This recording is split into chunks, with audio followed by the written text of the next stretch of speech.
मेरे प्रिय दर्शकों नमस्कार। प्रिय दर्शकों ऋषि ज्योतिष में मैं आपका दिल से स्वागत करता हूं और आपका बहुत धन्यवाद देता हूं कि आप मेरे वीडियो बड़ी उत्सुकता से देख रहे हैं। आशा करता हूं आगे भी देखते रहें। दर्शकों, जैसा कि मालूम है आपको, मैं हमेशा वीडियो में बताता हूं ऋषि ज्योतिष नर्मदा जी के तट के नजदीक है, नर्मदेहर। यहाँ पर काल शब्दोष पितृदोष की पूजा की जाती है जो इच्छुक है संपर्क से। ऋषि ज्योतिष हाथ से पत्रिका लिखता है, जीवन का सार निचोड़ देता है, पूरा मार्गदर्शन होता है, जो इच्छुक है संपर्क कर सकता है। ऋषि ज्योतिष लगन कुंडली से वीडियो बनाकर के आपका मार्गदर्शन करता है। वह हमेशा मैं बताता हूं भाई सटीक भविष्य फल के लिए तो वर कुंडली भी देखना अनिवार्य है और वो वीडियो में संभव नहीं है, वो पत्रिका में ही होता है। आज एक हम बहुत ही महत्वपूर्ण विषय पर विचार करेंगे कि कुंडली में न्याय के देवता कौन है। नौ ग्रहों में शनि को न्याय का देवता कहा गया है और राहु पितामह कहा गया है। जब राहु और न्याय के देवता यानी न्याय के देवता और पूर्वजों का जब कुंडली में अशुभ प्रभाव होता है तो सभी प्रकार के सुखों की हानि हो जाती है और वंश हानि भी हो जाती है। तो उसी संबंध में विचार करेंगे क्या कहती है जातक की कुंडली। दर्शकों, ये कुंडली के 12 भाव है। लगन लगने स्वयं का प्रतिनिधि, द्वितीय भाव धन का, कुटुंब का, वाणी का भाव है, तृतीय भाव पराक्रम का, चतुर्थ भाव घरेलू सुख माता का भाव है, पंचम भाव शिक्षा बुद्धि विवेक का भाव है, छठा भाव रोग शत्रु नध्यान आदि का भाव है, सप्तम भाव जीवन साथी का, पार्टनरशिप का और व्यवसाय का भी भाव है, अष्टम भाव जीवन का भाव है, गुण ज्ञान का भी भाव है, समुद्र की यात्रा का भी भाव है, नवम भाव भाग्य भाव है, धर्म का भाव है, दसम भाव सम्मान प्राप्ति का भाव है, पिता के सुख का भाव है। हमको जहां भी सम्मान मिलता है, व्यवसाय में सम्मान मिलता है, वो दसम भाव है। ये दसम भाव ही दिनाने वाला है। एकादश भाव आमदनी का है, इच्छा पूर्ति का भाव है, बड़े भाई का भाव। द्वादश भाव सेवा सुख का भाव है, खर्चे का भाव है, विदेश का भाव है और इनका सबका अपना अपना महत्व है। दर्शकों, अगर दसम भाव का स्वामी अष्टम भाव में हो और उसके ऊपर अष्टमेश की दृष्टि हो, दसम भाव का स्वामी अष्टम भाव में, लगन कुंडली कोई भी लगन की आपकी हो, दसम भाव का स्वामी अष्टम में हो और अष्टम में जो भी राशि उसके स्वामी की उसके ऊपर दृष्टि हो तो प्रेत योग हो जाता है। ऐसा मान लीजिए उनके पुरुष अतृप्त योनि में वो आपके इर्द गिर्द घूमते रहते हैं और प्रबल पितृदेश हो जाता है। दूसरा, अगर शुक्र क्या है? शुक्र पुरुष जातक के लिए विवाह का कारक है और पुरुष हो या कन्या हो, भोग विलास का कारक है, दाम्पत्य सुख देने वाला शुक्र लक्ष्मी है। शुक्र दैत्य गुरु शुक्राचार्य भी है। अगर शुक्र के ऊपर भारी पाप प्रभाव हो तो विवाह में बाधा आती है और दाम्पत्य सुख में परेशानी आती है। और उसके ऊपर राहु और शनि का अशुभ प्रभाव हो, शुक्र के ऊपर राहु शनि का अशुभ प्रभाव हो तो विवाह होने नहीं देता, दाम्पत्य सुख मिलने नहीं देता। वो भी आपको कुंडली में दिखाएंगे। सप्तमें, ये सप्तम भाव का स्वामी और लगन भाव का स्वामी परस्पर एक दूसरे से दूसरे बार में हो, यानी अगर लगने से यहां है, सप्तमें से यहां आगे पीछे, इसको बोलते हैं दूसरे बार में हो, तो दाम्पत्य कलह का साम्राज्य बनता है। अगर विवाह हो भी गया तो तलाक तैयार रहता है। उसके बाद सप्तमेश पर, अगर सप्तमेश पर मंगल और केतु का प्रभाव हो तो वो भी विवाह होने में, दाम्पत्य सुख में कहीं ना कहीं परेशानी डालता है। आपकी लगन कुंडली चाहे किसी भी लगन की कुंडली हो। आगे बात करेंगे, आपके जन्म नक्षत्र से 22वां नक्षत्र वैनाशिक नक्षत्र है, उसका स्वामी अगर अशुभ स्थिति में है या कारक है तो वो अपनी दशा अंतरदशा में विनाश कर देता है। बात करेंगे पंचमेश पर और पंचम भाव पर। ये पंचम भाव है, इसका स्वामी पंचमेश पर, इसके भाव पर अशुभ क्रूर ग्रहों का प्रभाव हो तो ऐसा मानिए उसका जब जन्म हुआ था तो उसको प्रसव, उसकी माता को प्रसव पीड़ा हुई और उसको संतान संबंधित परेशानी आएगी। दूसरा, अगर आपके पंचम भाव में धनु या मीन राशि हो और उसके ऊपर गुरु की दृष्टि ना हो तो संतान प्राप्ति में बाधाएं आती है, साधारण तौर पर संतान मिल नहीं पाती जब तक उपाय ना करे। इन्हीं सब 2-4 बिंदुओं को लेकर के आपका मार्गदर्शन करेंगे। संबंधित कुंडली में न्याय के देवता कौन है? शनि। और पूर्वजों का प्रकोप, सुख की हानि, सेवा सुख की हानि, वंश एवं दाम्पत्य सुख की हानि। क्या है ग्रह योग? भाई क्या है वह ग्रह योग जो उस न्याय के देवता ने और पूर्वजों ने ऐसा प्रकोप कर दिया। हमारे पूर्वज कब प्रकोप करते हैं? जब उनके निमित्त अगर हम कार्य नहीं करते हैं तो वो प्रकोप कर देते हैं। वो अतृप्त योनि में हमारे इर्द गिर्द हमारे घर में ही रहते हैं और तो हमको परेशानी होती है। मैंने आपको पहले भी वीडियो में 3 या 4 में बताया था, पितृ तो वो है जो पितृ योनि में चले गए, और जो हमारे इर्द गिर्द घूमते वो तो अतृप्त आत्माएं हैं, परेशानी वो करती हैं। तो पूर्वजों की हानि, दाम्पत्य की हानि। क्या है जन्म? 23 फरवरी 1993, कल का लड़का है। शुक्ल पक्ष 2, पूर्व भाद्रपद नक्षत्र 4 मंगलवार को हुआ। जन्म के समय पर सिंह लगन हुआ। सिंह लगन के 22 डिग्री है। द्वितीय भाव में गुरु 19 डिग्री लेकर विराजमान है। चतुर्थ भाव में राहु वृश्चिक राशि का 23 डिग्री लेकर विराजमान है, और छठे भाव में शनि 28 डिग्री लेकर विराजमान है। सप्तम भाव में सूर्य 11 डिग्री और बुध 28 डिग्री, बुद्धादित्य योग बन रहा है। अष्टम भाव में चंद्रमा 3 डिग्री लेकर के, शुक्र उच्च राशि में 21 डिग्री लेकर विराजमान है। केतु दसम भाव में 23 डिग्री और मंगल एकादश भाव में 15 डिग्री लेकर विराजमान है। सिंह लगन के लिए मंगल त्रिकोण का स्वामी, केंद्र का स्वामी और आमदनी के भाव में योग कारक है। गुरु पंचमेश तो है, अष्टमेश भी है, और लग्नेश स्वयं कारक होता है, और लग्नेश सप्तम भाव में है। थोड़ा सा सभी ग्रह पर विचार करेंगे। सभी ग्रह सभी के लिए कोई अच्छे नहीं होते। इस कुंडली का थोड़ी सी आगे बढ़कर के बात करते हैं। अगर सिंह लगन में जिसका भी जातक का पैदा होता है तो क्रूर ग्रह, उसका उग्र स्वभाव होता है। उनको हर स्थिति में ढलने की क्षमता होती है कि सूर्य राजा है, अनुशासन प्रिय है, आत्मविश्वासी है, धर्म के मामले में कट्टर नहीं होते, और विचारधारा उनकी कुछ नरम होती है। अपनी भावनाओं पर नियंत्रण कैसे किया जाता है वह इनसे सीखा जा सकता है। कार्य में सफलता के बाद अगर किसी कार्य में संतुष्टि इनको मिल जाती है तो दर्शकों वे थोड़े से आलसी भी हो जाते हैं, किसी उद्देश्य में लगे रहते हैं। लग्ने सूर्य सप्तम भाव में है, लग्ने सूर्य सप्तम भाव में है।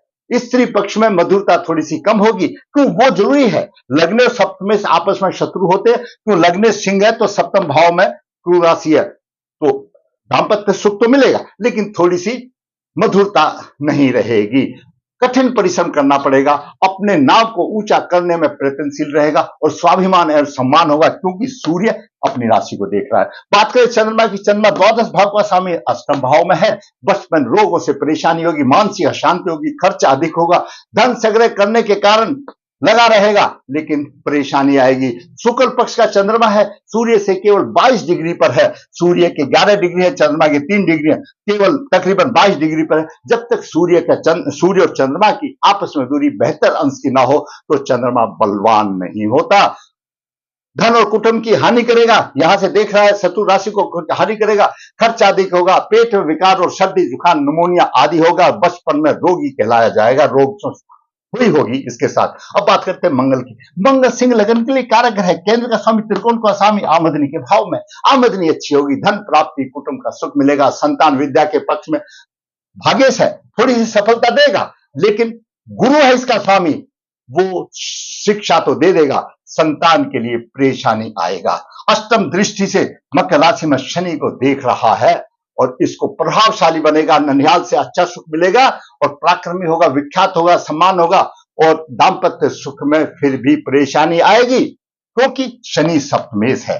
वहां पर मंगल उसको कुछ बख्शेगा नहीं, विख्यात तो बनाएगा लेकिन दाम्पत्य स्वामी का है मंगल और शत्रु है तो दाम्पत्य सुख में परेशानी आएगी। अब बात करते बुध की। दोस्तों बुध द्वितीय भाव का स्वामी, एकादश भाव का स्वामी या सूर्य के साथ बुद्धादित्य योग बना रहा है, अस्त नहीं है।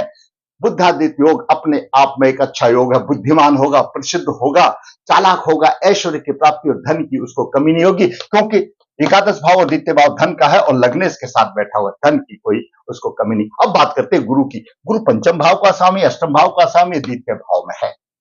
कुटुंब का साधारण सुख होगा, सहयोग होगा, पैतृक धन है, स्वयं का धन प्राप्ति में एकत्रित करने में उसको परेशानी का सामना करना पड़ेगा। गुरु की दृष्टि यहां पर है, शनि पर है, विख्यात होगा। यहां पर गुरु का नीच प्रभाव नहीं रहेगा क्यों? शनि ऑलरेडी यहां पर बैठा हुआ, विख्यात होगा, गुणी होगा, राजा और राजा वंशी जैसे होगा, दीर्घायु होगा, परंतु संतान पक्ष में कष्ट होंगे क्योंकि गुरु की दृष्टि पंचम भाव पर नहीं है, संतान के विषय में रहेगा। और सप्तम दृष्टि से अपनी राशि को देख रहा है, दीर्घायु होगा।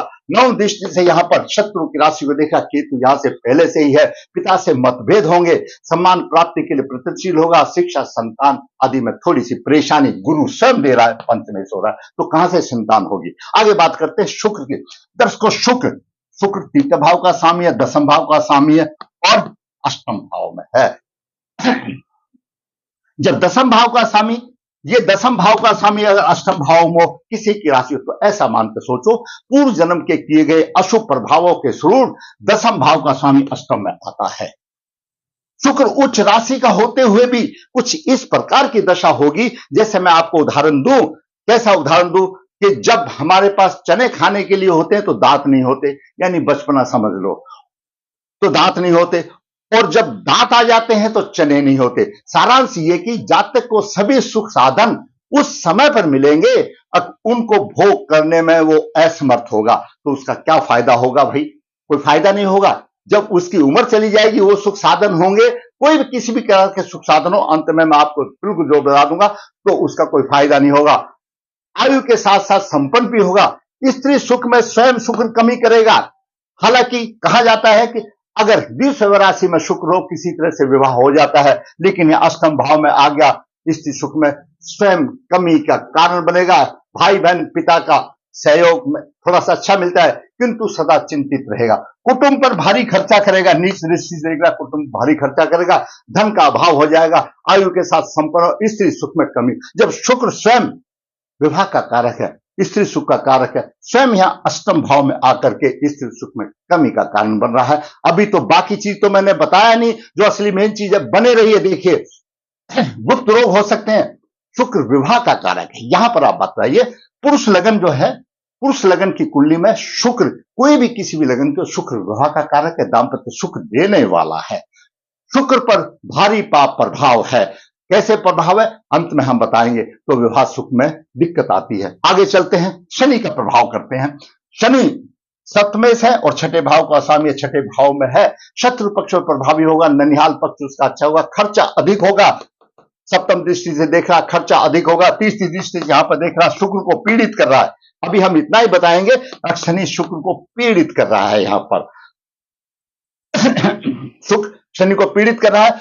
द्वादश भाव सहवास सुख का भी भाव है, शनि उसमें खर्चा भी तो कर रहा है, सहवास सुख नहीं दे रहा है। और तीर्थ दृष्टि उस दृष्टि से भाई बहन को दे रहा, पराक्रम अच्छा, भाई बहन का सुख भी अच्छा मिलेगा। अब बात करते हैं राहु की। राहु अष्टम भाव, चतुर्थ भाव में है, इसी राशि का राहु है। घरेलू सुखों में हानि होगी, माता के पक्ष में कष्ट होगा, विदेश योग होगा।